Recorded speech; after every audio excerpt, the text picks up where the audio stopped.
So welcome everyone to the virtual world of the Eastside Freedom Library. I'm Peter Ratcliffe, the co-executive director. Thank you for joining us this evening. Um, One of the things that we like to do at the library is have conversations with authors who have new books.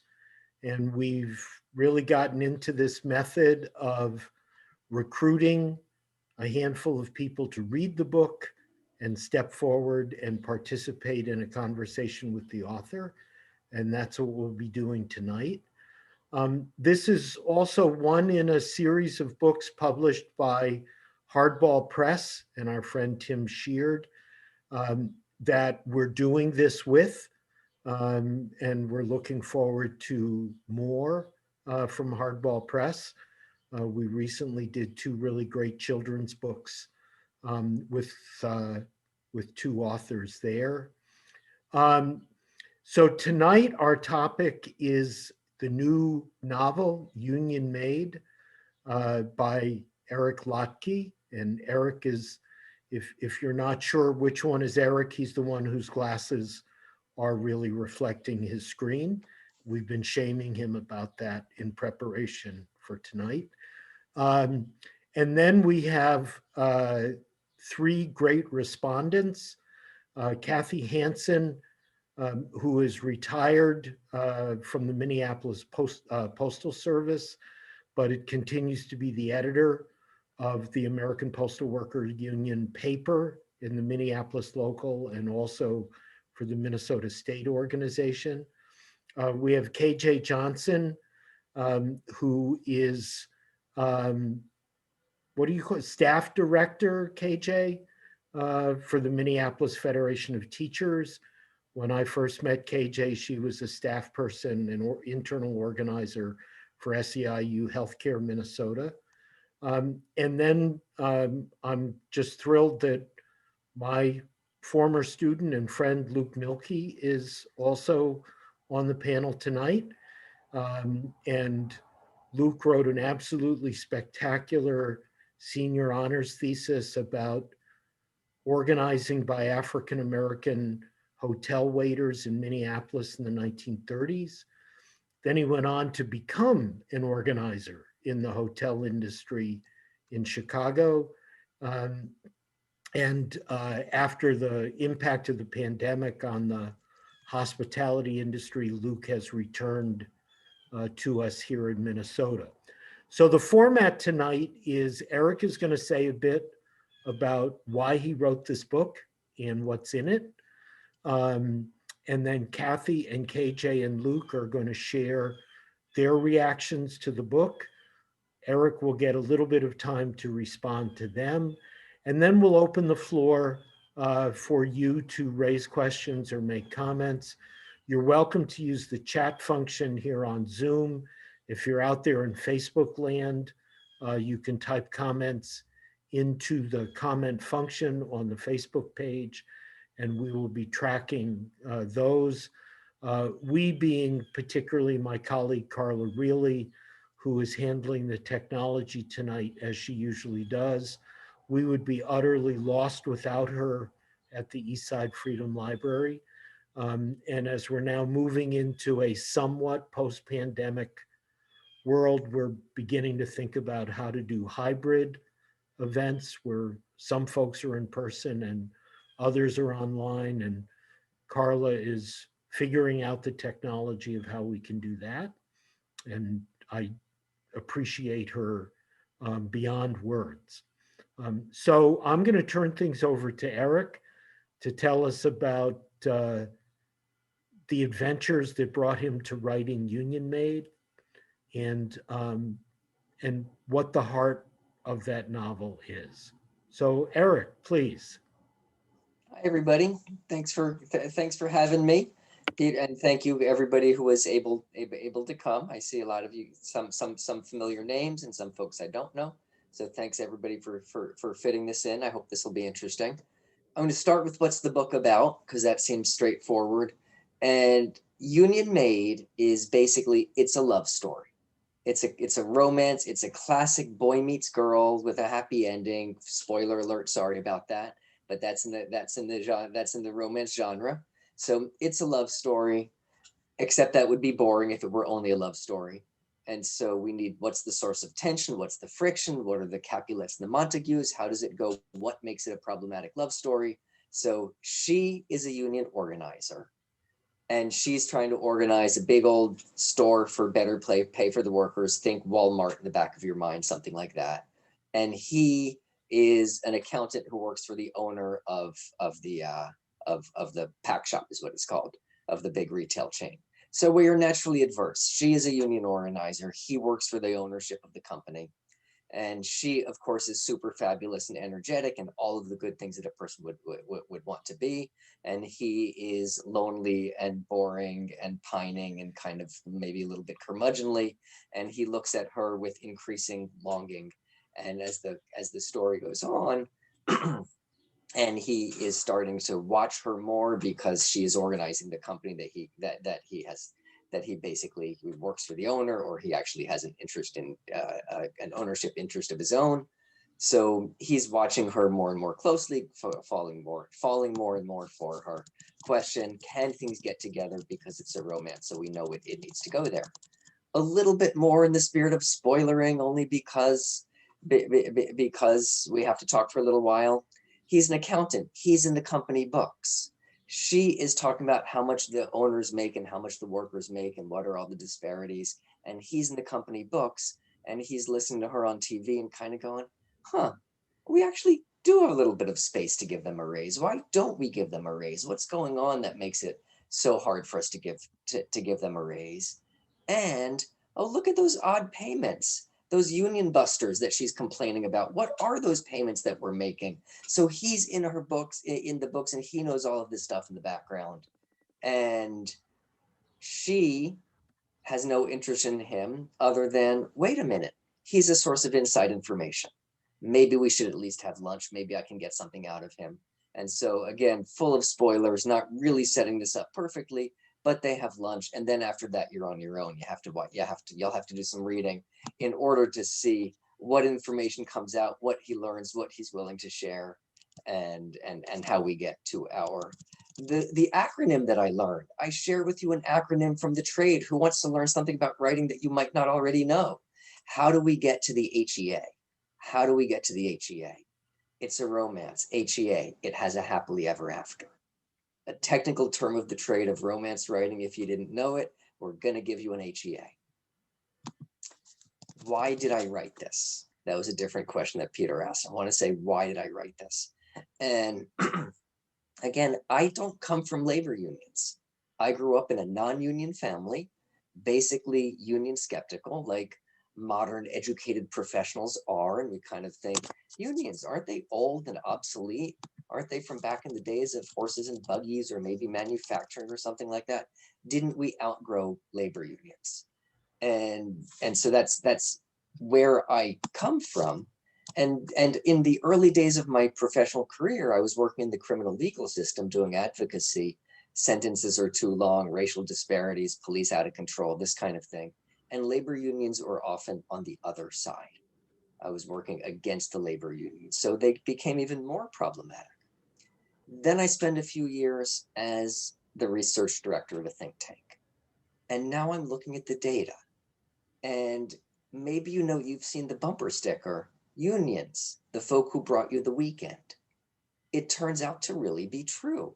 And so the weekends, the fact that when I was a teenager and I had a job, I was getting time and a half overtime. Why was I getting time and a half overtime? Because unions advocated for those laws however many generations ago.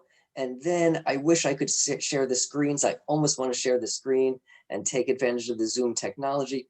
I could show you the charts that show things like union density down, down, down, middle class share of income down, down, down, income inequality up, up, up, CEO pay up, up, up, all those kinds of things going on. And the unions are the decline of the unions are behind all of that. And that's why they are always going after the unions. And so the business class and the capitalist class and the politicians behind them are going after the unions, and they understand why. So I figured that out somewhere along the lines.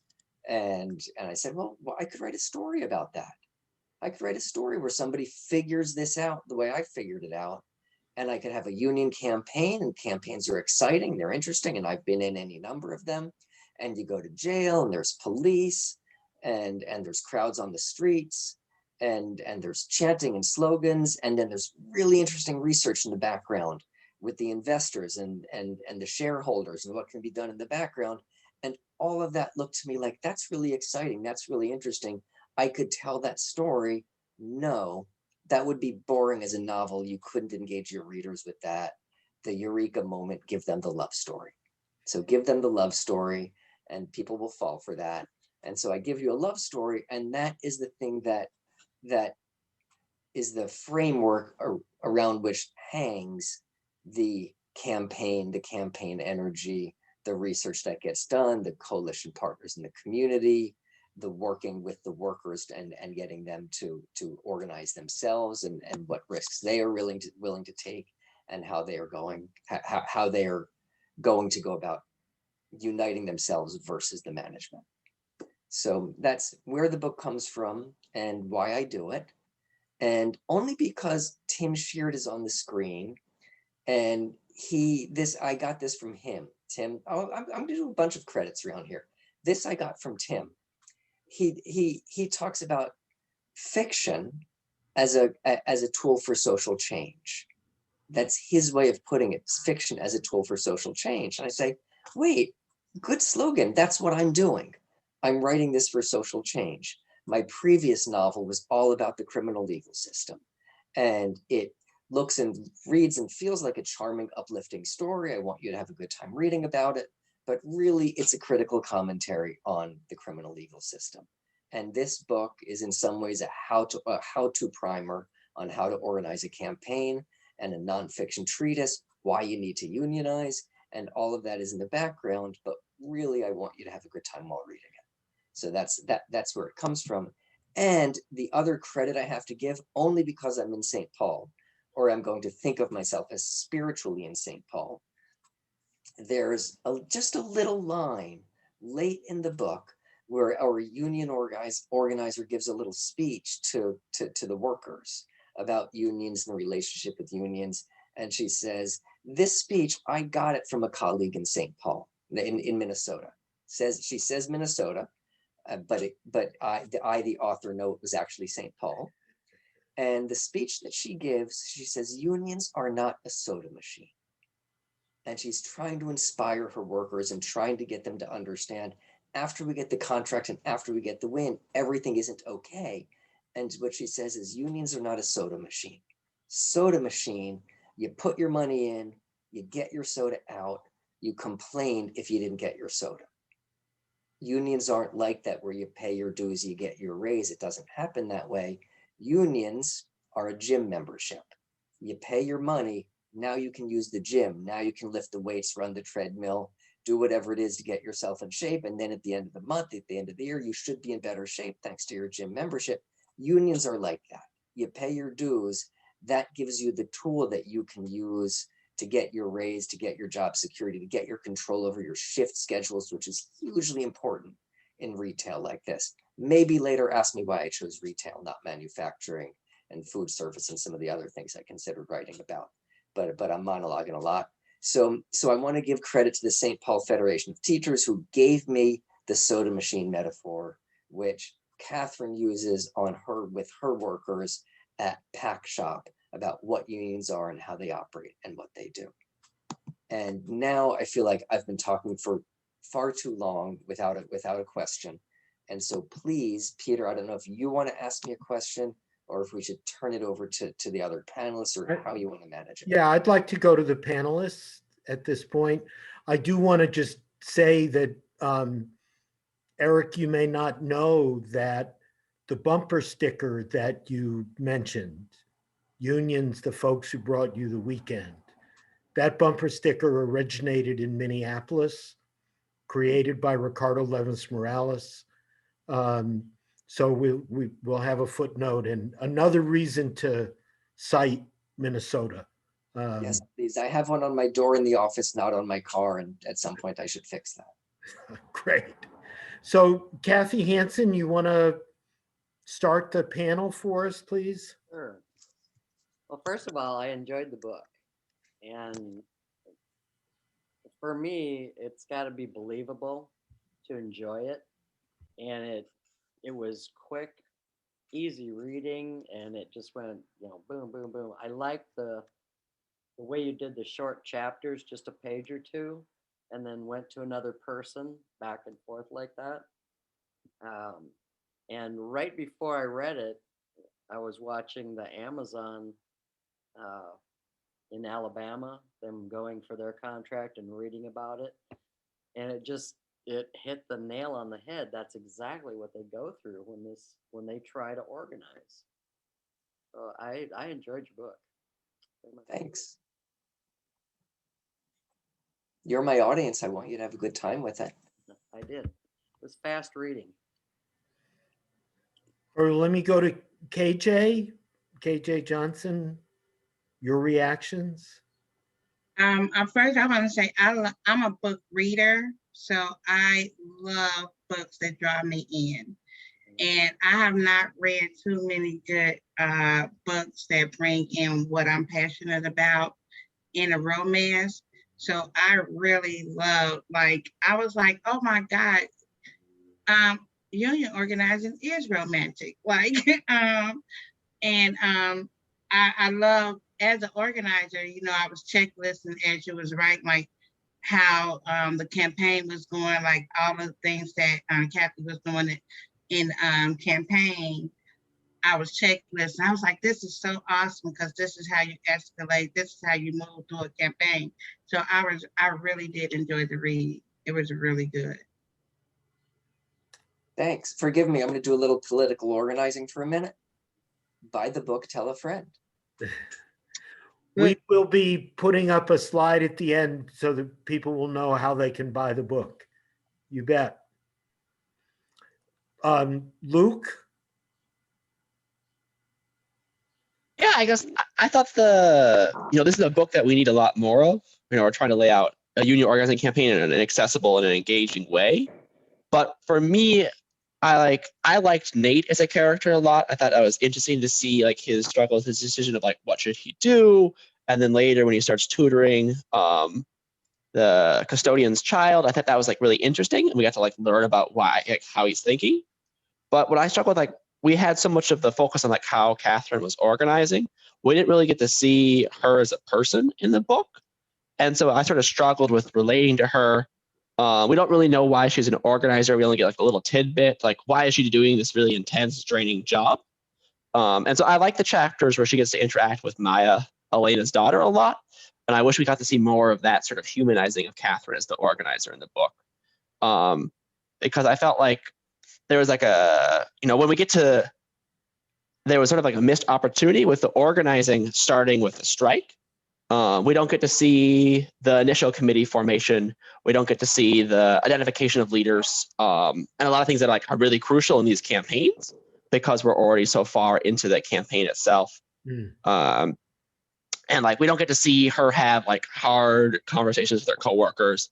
When Jasmina is telling Catherine that she's thinking about quitting, where is Catherine pushing her and agitating her you have to think about what this campaign is meaning, you need to stick it out and stay here and do this overnight shift, where we don't have those sort of conversations in this book, or if they happen, it's very briefly described. And so I wish we could have more of that. I get to see more of the back and forth in some of these conversations. And so I think we have some really great working class media folk right now. I'm a big fan of Superstore on NBC.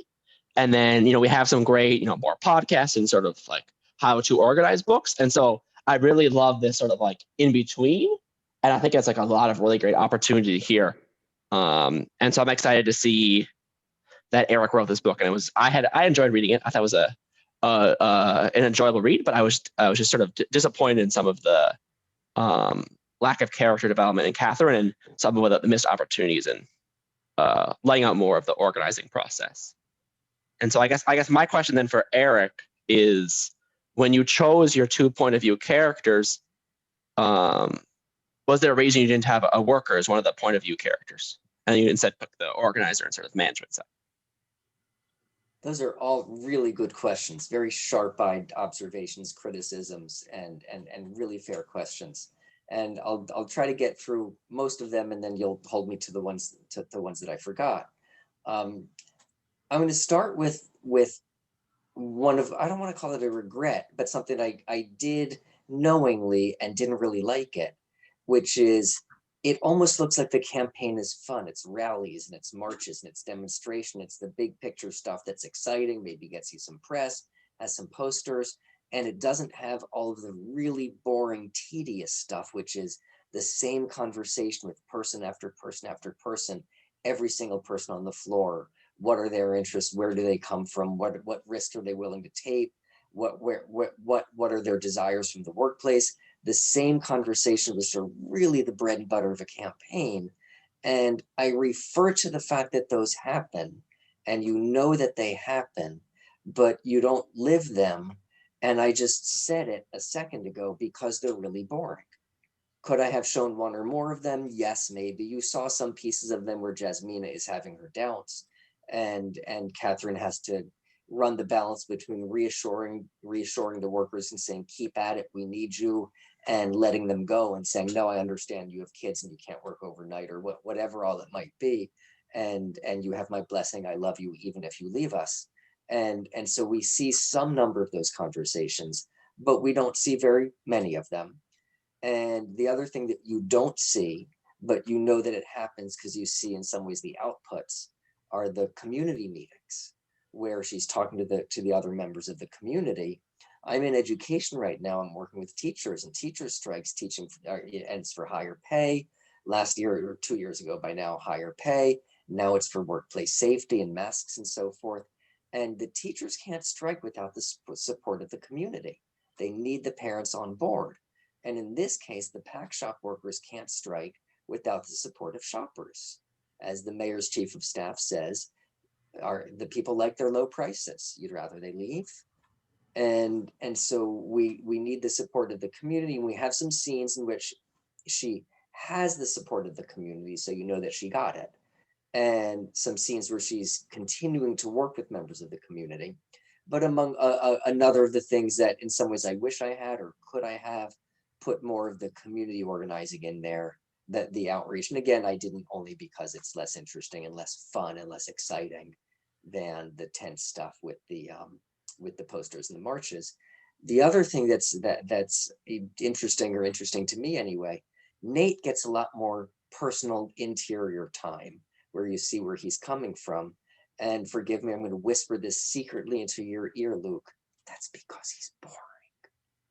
So he's the accountant. Could you hear me well enough? He's boring. He's not as interesting. So we have time looking back on what he was doing in college and where he comes from, and his ex-wife and his parents or whatever. I can't even remember what all it is that goes on in Nate's interior space.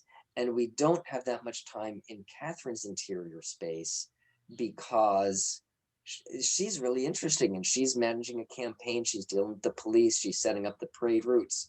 And so she is busier, and you, the reader, spend more than half your time with Catherine, less than half your time with Nate. That's because what you're doing with Catherine, it takes that much space. So she gets less space for her interior. And I see that Tim has put into the chat, well, write a sequel, and we can get to know Catherine a little bit better. And so I'll take votes along those lines as time goes on. But those I think are really fair questions, observations, and that's just all about balancing act. And above all else, I want the reader to have a good time and see fundamentally what's going on in the campaign. But Eric, I heard Luke also asking why Catherine rather than one of the workers in the store. Why the organizer rather than one of the rank and file workers? Thank you. I knew there'd be at least one piece that I missed. And that's also a really fair question. And I thought very hard about doing that. And maybe I could have, but the rank and the worker, again, some workers are able to sort of like almost leave their job and become part-time campaign staffers, but generally not. And so the life of the union of the worker who's joined the campaign, fundamentally, they are at home getting their kids on the school bus, then they're hurrying into the work, they're loading the shelves, they're offloading the whatever, they're working the cash register, and they have the meetings with their coworkers, and they talk about they talk about the reason to join the union and how to do it, what are the tensions, what are the frictions. Probably they'll talk to a union organizer during the day to get some guidance on what to do. And then in the evening, they'll give up some time making their plans for part of the campaign, and then they'll go back to put their kids to bed. And the architectural point of view, how do you do a campaign? What are the pros and cons? How does it happen? Whether it's the march permits or the relationship with the police or the relationship with the media, that's the useful thing that union staffers, that campaign staff can bring to a campaign, and that kind of knowledge and that perspective, and then the workers put it into effect. So I put it into the union workers' point of view so that you, the reader, could experience more dimensions than any single worker would have, although the workers times there are many, right? There's a media committee, there's an artwork committee, there's an internal outreach committee, there's an external outreach committee, and all of those, and the organizer is managing and working with all of those committees. And as the book goes on, we experience that, or I like to think you get some taste of how it goes. No single worker would give you that perspective. That was why I did it that way. And by the way, I have some regrets about that too. Or the downside on that is the worker actually is the person with stakes. The worker is the person who needs the extra 50 cents an hour, who is actually missing their kids because they can't control their schedule, or they got put in the overnight shift. You know, the worker is the one who's actually facing the loss. And now I'm really bad mouthing it. The union worker, in some ways, it's just a day's work. And if they lose the campaign, well, I'll do another campaign next month. And so that's a reason for it not to be the union worker. But on the other hand, you know, we need to show the larger perspective. Well, let me ask KJ and Luke, both of you who have been involved in organizing campaigns, do you think that something is missing by focusing on the organizer and somebody on the other side? What did you see in terms of rank and file workers and their experience within a campaign? KJ? For me, I personally like the fact that I was sent, but then again, I'm coming as with the idea of an organizer, right? So I actually was able to see the work, and because I come from rank and file, that's kind of how I look at Catherine and the way she was moving through the process, is coming from being rank and file and coming over. I do want to say this, Eric, you made the statement like for organizers telling it from that point of view is because if we lose a campaign, we can then move on. But in most cases, that's not really it. We're like really invested. And that's kind of how I seen Catherine. Like she was invested in her members, like she was going to the hospital, she was checking. That's personal. That's something that's personal, but she was taking this campaign, and that's what I saw. So like I agree with Luke, there were some things missing about, you know, how she got to every avenue of the campaign, but I also understood the writing, like running the campaigns, you can't tell every avenue of it because there's so many levels of each level.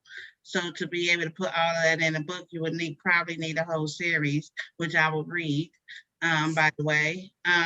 But so that's how I looked at it. And I would love to see in the sequel that her Catherine's background is being a worker, you know. Thank you. I appreciate that. And in fact, I was echoing criticism that was aimed at me, that for her, it's just a day's work. And I very much appreciate that you felt the way I felt and the way I feel on my day job and the way I wanted you to feel, which is she really is invested and she really cares about these people. And it's not just because she wants a W on her resume. It's because these people need what they need, and she can help them get it. And it hurts when they get hurt. Hurts her when they get hurt.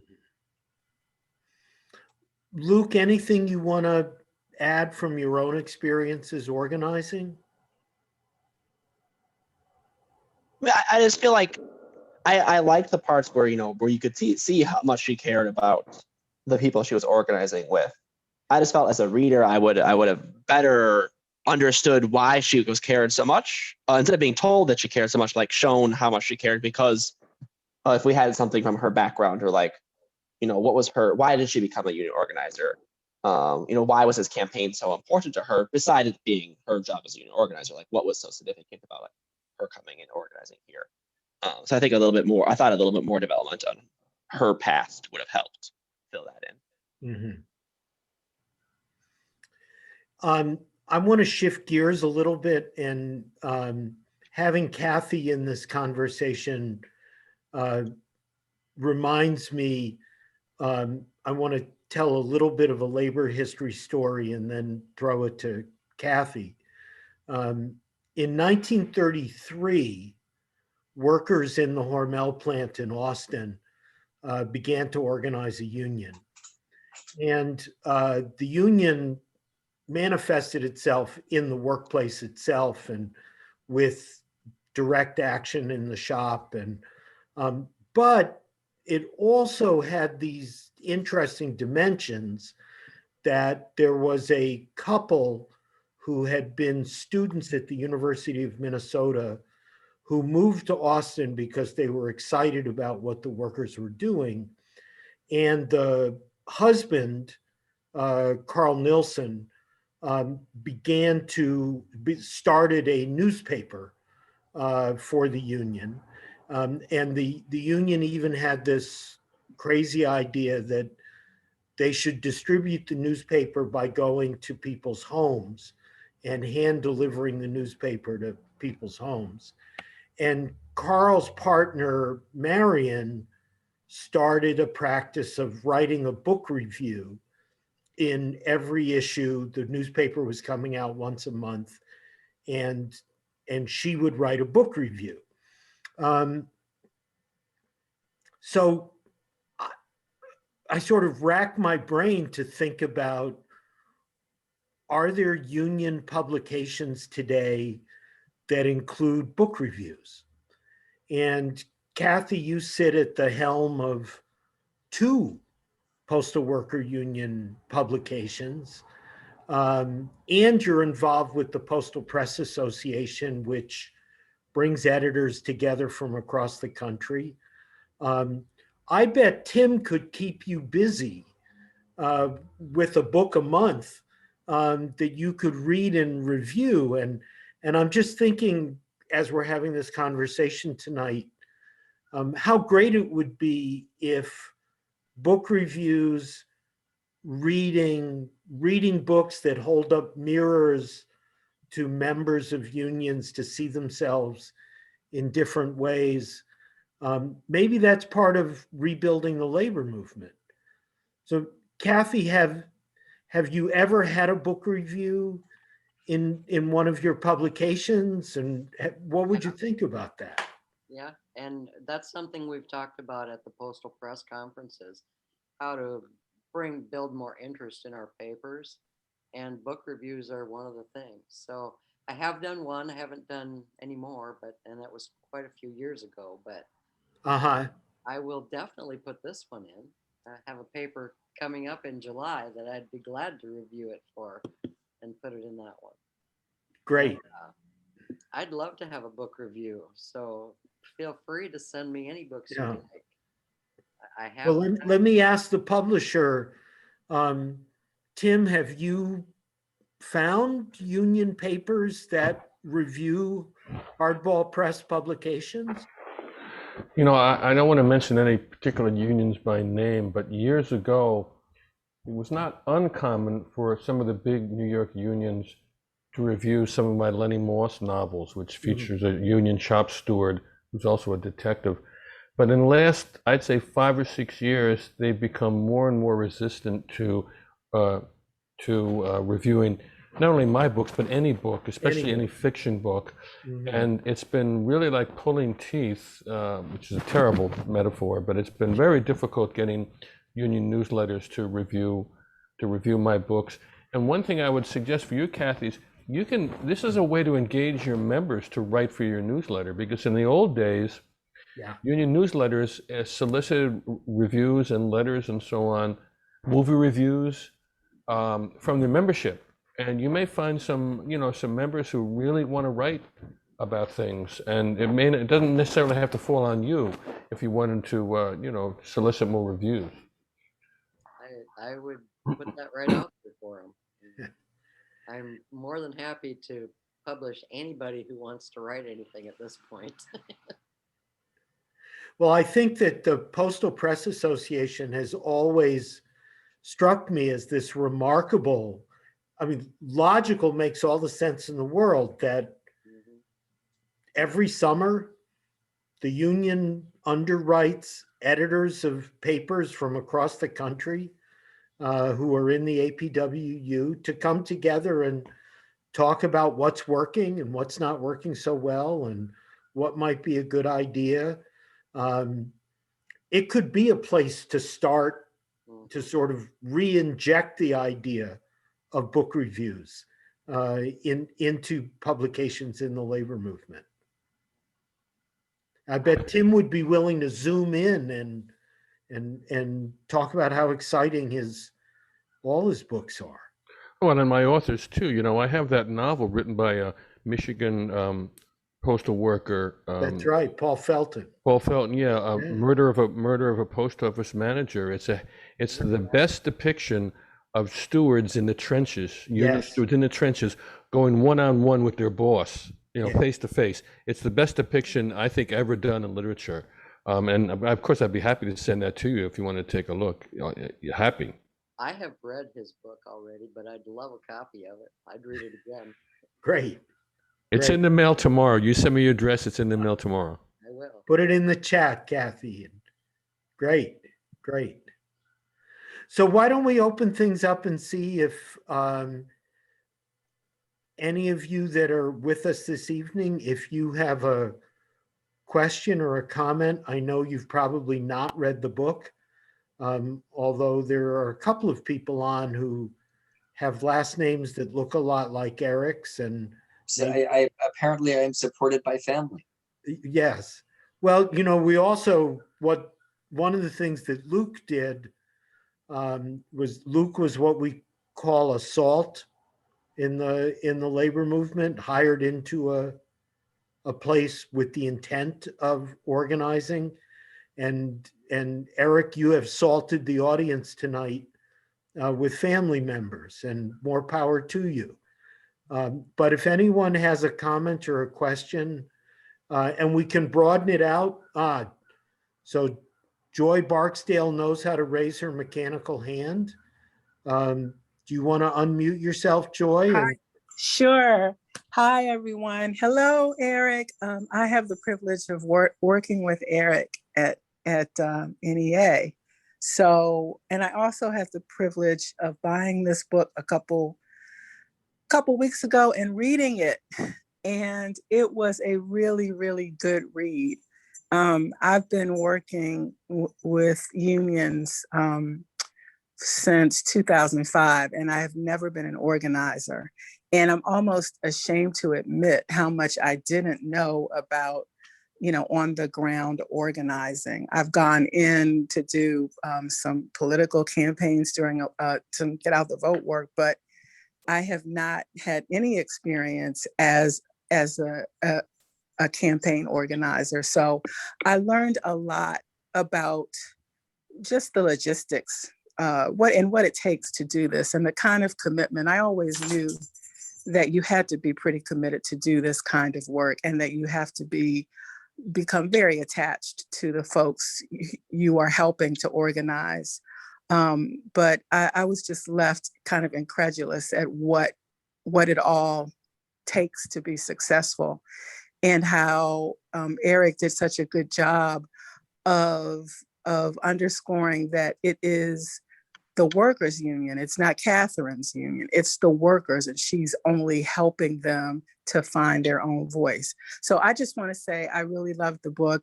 It was a page turner for me, and I'm a writer, so I read all the time.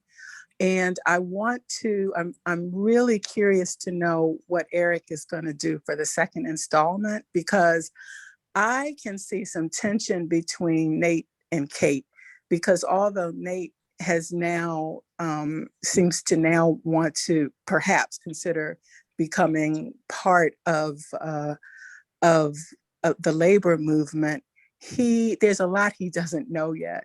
So I can imagine them going off to organize somewhere and him not completely being on board and having to be persuaded and having a lot of learning still to do. So Eric, what's next? I love it that this is recorded, because you just heard Joy offered to help me outline structure and design the next novel. It would be an honor. So thank you for putting it that way, Joy, and I'm happy to hear all of that. So Eric, did you want to say something about what might be next?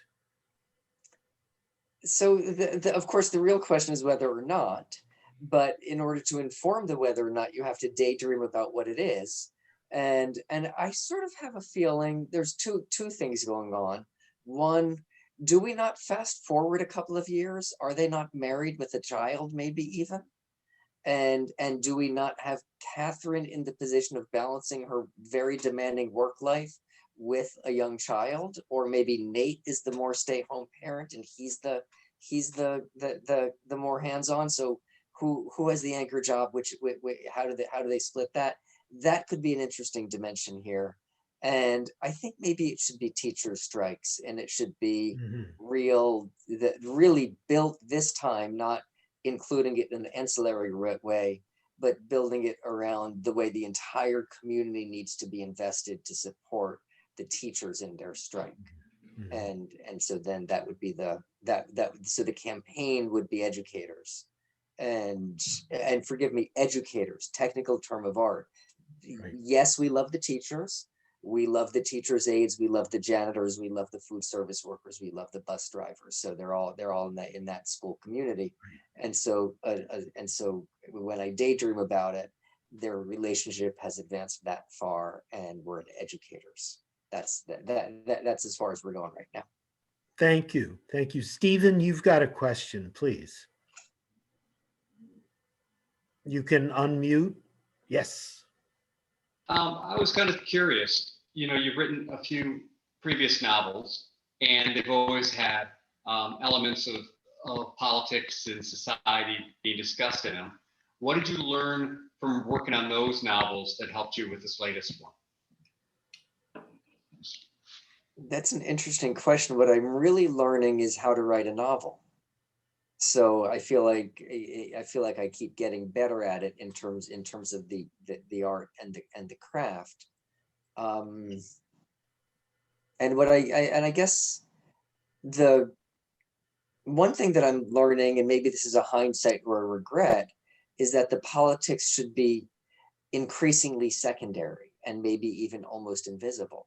And in some ways, we're talking about unions, and I love it that we're talking about unions. But this book is about the economy. It's about the working class. It's about people who have multiple jobs just to pay the bills, and they're worried about how getting sick and seeing a doctor and what happens when they lose their health insurance. And so it's really about working America, and then everything else is just an excuse to shine the light in that place.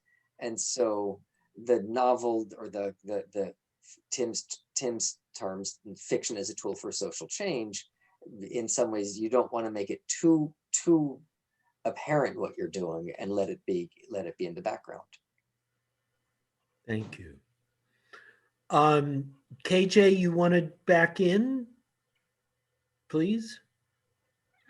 Yeah, well, I was gonna really talk about what I would like to see from Catherine when Eric was talking about the background. But so if people are putting the input of what her background would look like, when she comes back, if it's 5 years, I would like to see her in a leadership role in a union, something that we hardly see for women. Like, I would like to see her advance more in a director's role, and not just an organizer, especially if she's coming back, 5 or 10 years later. Okay. We have a question from Michael, who can't seem to get his mic unmuted. So he said, you mentioned sometimes to Minnesota, partly as a nod to this forum. Was there a historical reference related to unions and labor which made Richmond the chosen location? Eric, why Richmond? I'm sad to say I'm going to tell the truth, and there's no real reason that it's Richmond. I wanted it to be an urban setting, but a small city, not a Los Angeles or New York sized city, and then a city that was proximate enough that I could visit it at least once or twice and have a sense of what it looks like. And so if it were a small town, a small city in Indiana, that would be a little bit out of range. Richmond is near enough that I can have some sense of what it looks like. And then it turned out, so I picked Richmond for those reasons. And then because it's Richmond and I'm now building it around Richmond, look at all of the really cool Richmond stuff I get to talk about. It's the capital of the freaking Confederacy. We have real racial history that's going on in Richmond, and we have it's the capital of the state. So we have a governor and a state political dimension, as well as the local dimension. So had I picked a different city, I would have no doubt pulled things out from that city's history. But Richmond was proximate, right-sized, and turns out to be really cool and interesting. So I bet you didn't know, Eric, that I wrote a book about Richmond. I did not. And the center of the book is that in 1886, African-American and white workers together through something called the Knights of Labor organized an independent workingmen's party and took over the city government over the issue of the building of a new city hall. And they won the election, built the city hall, which I encourage you to visit. It is no longer City Hall, but it's a gorgeous building. And the fact that 25 years after the fall of the Confederacy, in the capital of the Confederacy, Black and white workers could organize together. It's like truth is stranger than fiction. Hard to believe that something like that could have happened. And of course, here we are today marking the 100th anniversary of the Tulsa race massacre, and the fact that that story was erased from history for so many years. People didn't know that story. People in Richmond do not know how that city hall came to be built. Every time I talk to someone, I ask, is there a plaque on that building yet that tells the story of the Workingmen's Party in 1886? And of course, that history is too dangerous to tell people. That's really interesting. There's a small reference in my book. It's just, it's a few sentences, it's scenery. And the protest is outside of City Hall. Oh, and my. Not the old City Hall building, Right. The beautiful one from back when public structures showed real public investment. The new City Hall, the one that looks like a corporate corporate office tower. Right. And right. so that's the little line of scenery that we get. And there's the old one that was beautiful, like public buildings used to be when we Yeah. cared about. And Yeah. now this one's a corporate office tower. Yeah. They had hand-carved gargoyles at every corner of the roof. And by the way, the racial dimension in this book is not front and center. Mhm. And Tim and I were talking about this recently. It is no accident that all of the workers on the floor of Pac-Shoppe, it's Pakistani, it's Peruvian, it's black, it's white, it's the working class people with great diversity who can all come together because they need a raise. And that's the power of the labor movement versus the reasons Right. that they are kept apart. Right. Right. Thank you. And anyone else? Carla, maybe you want to pop up the slide so that everybody can find how to order the book. There it is. While you're at it, look at the catalog. You're bound to find some other books that are worth reading too. www.hardballbooks.com. Pam Lotke, if you're still there, I looked at a draft of the Pandemic Nurse's Diary months ago, a year ago by now, when the pandemic was new, and it was heartbreaking. It made me think that I should send you a copy. And then I said, "Oh God, I can't burden you with that copy. It's too close to life, and it's too heartbreaking." But I want to recommend my book, but the Pandemic Nurse's Diary is really strong. We had a discussion through the Eastside Freedom Library about that maybe a month and a half back with a number of nurses here in Minnesota. It was really a great conversation. Yeah. Anyone else? Other thoughts? Well, I will respond. I'll have to Good, look at that book. This is Pam Lotke responding. I will look at that book, and I was wondering, when everybody's plotting out the sequel and the love story part, how instead of convincing people to come to your side, what you really want a lot of people to do is to not be polarized on the end. I will speak from the world that I know, which is of course abortion, and there's the polar ends, the people who are pro-choice and the people who are pro-life, and they're never going to have a conversation. And then there's what people call the mushy middle, or the gray zone in between. And what you want are to get those people to at least consider why you're doing what you're doing, and to allow be it legislation or the new contracts or whatever to be on your side. And how does one put that into literature, which is not as neat to have somebody who comes onto your side and, yes, I've won you over, I'm no longer going to work for the dark side, I'm going to work for the resistance, as opposed to, oh, well, I see that the dark side's doing some bad things. You resistance people have a good idea too. You should be able to do your stuff too. How do you speak to that middle ground? Is that aimed at our author? It's aimed at any of the authors that can say, how do you take those subtleties, which is, it's easier to see somebody change their mind. It's harder to take somebody who, let's face it, a lot of people really don't have an opinion about unions at all.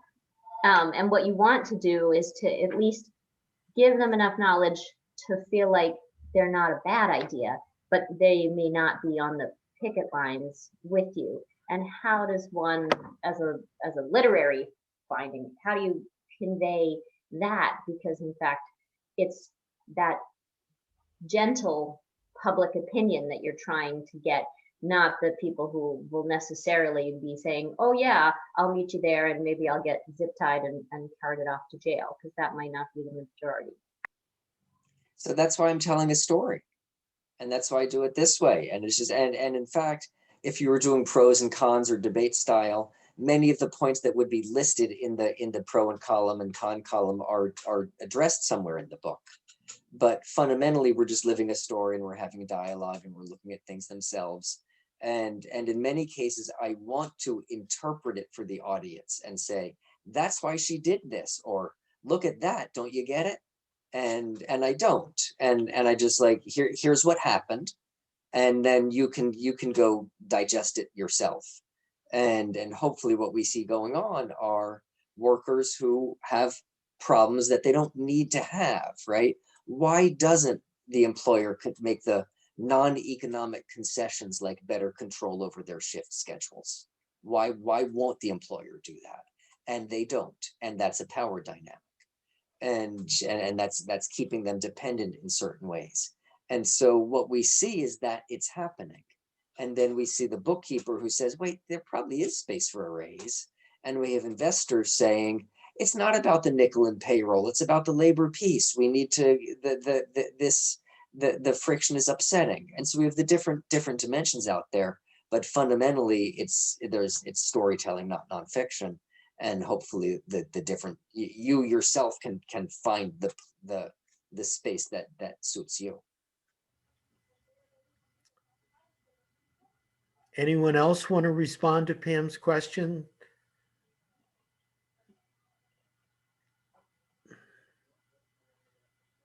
I would just say that often there isn't just two sides and a mushy middle, that there are people with various levels of understanding and commitment, and that part of what we're trying to do is move people from one place to the next, to feel that they can take action, to feel that they have a right to a voice. We're doing a lot of work here on the east side of St. Paul, trying to educate our neighbors that they have a right to a voice about housing development, when they've been ignored for generations, to where they've internalized the idea that they're not supposed to have a voice. They're not supposed to want something. So maybe we need someone to write a great novel about housing issues, and that might be a way for us to move the conversation forward. Tim, we're getting towards the end. Do you want to say something about the project of Hardball Press? And Eric has said, you say fiction is a form of promoting social change. You want to say something about what you're doing? Sure. Thanks, Peter. There's a fellow who's much smarter than I am, Tim Libretti. He's a professor out in Chicago. And he talks about how, after you've had an incident happen and you go over it at night in bed and you think about what you might have said differently and you might have handled differently. Well, that's what fiction does. It allows us to look at a problem and address it differently. And so we can go over it in our minds how the characters handle it. And then we can go over our own lives and our own social situation and think about how we might handle it differently. And so I think fiction it's really like looking back over life, looking back over your experiences. So I hope that we are able to get more unions and more journals.